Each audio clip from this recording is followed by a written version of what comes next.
নমস্কার বন্ধুরা, আপনারা কেমন আছেন? আশা করছি ভালো আছেন।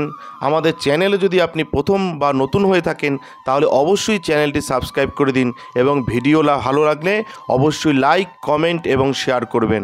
আজকে আপনাদের সাথে যেই ব্যাপারে আলোচনা করব তা হলো যারা কুম্ভ রাশির জাতক জাতিকা রয়েছেন আপনাদের কেমন কাটতে চলেছে এই সপ্তাহ, অর্থাৎ 8ই জুলাই থেকে 14ই জুলাই পর্যন্ত কেমন কাটবে সেই ব্যাপারে বলবো। আসুন জেনে নিন।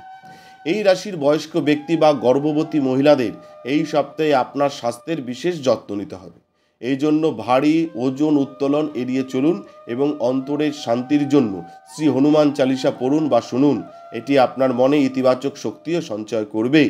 অতীতে আপনার দ্বারা করা সমস্ত ধরনের সম্পত্তি সম্পর্কিত লেনদেন এই সপ্তাহে সম্পন্ন হওয়ার সম্ভাবনা রয়েছে, কারণ বৃহস্পতি আপনার চন্দ্র রাশি চতুর্থ ঘরে উপস্থিত থাকবে।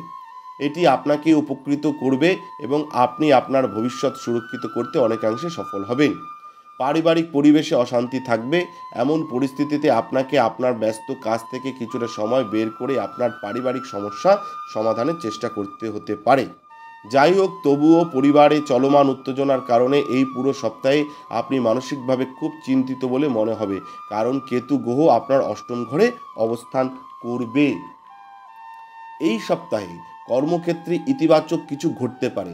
যখন আপনি বুঝতে পারবেন যে অফিসে আপনি যাকে আপনার শত্রু ভেবেছিলেন তিনি আসলে আপনার শুভাকাঙ্ক্ষী, এটা কিন্তু ঘটতে পারে। এবার অফিসে আপনি যাকে শত্রু ভেবেছিলেন তিনি আপনার প্রকৃত শুভাকাঙ্ক্ষী, এটা কিন্তু আপনি বুঝতে পারবেন।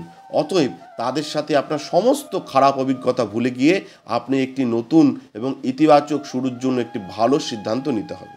যে সমস্ত ছাত্রছাত্রীরা কঠোর পরিশ্রম করছে তাদের এই সপ্তাহে তাদের স্কুল বা কলেজে বৃত্তি দেওয়া হতে পারে।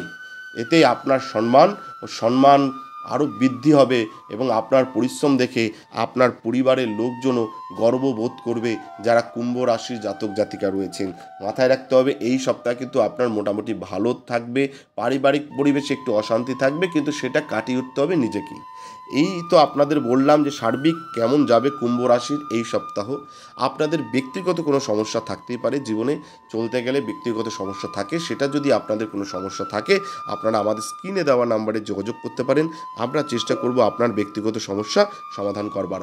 আর প্রতিদিন আপনারা সকালবেলা ঘুম থেকে উঠে প্রতিদিন ওম নমঃ শিবায় মন্ত্র জপ করবেন। শিবের কৃপায় সব ভালো হবে। ধন্যবাদ, ভালো থাকবেন। জয় শিব শম্ভু হর হর মহাদেব। ওম নমঃ শিবায়। জয় হরিগরির জয়, জয় সিদ্ধিদাত্রীর জয়, জয় কৃপাময়ী দয়াময়ী তারার জয়।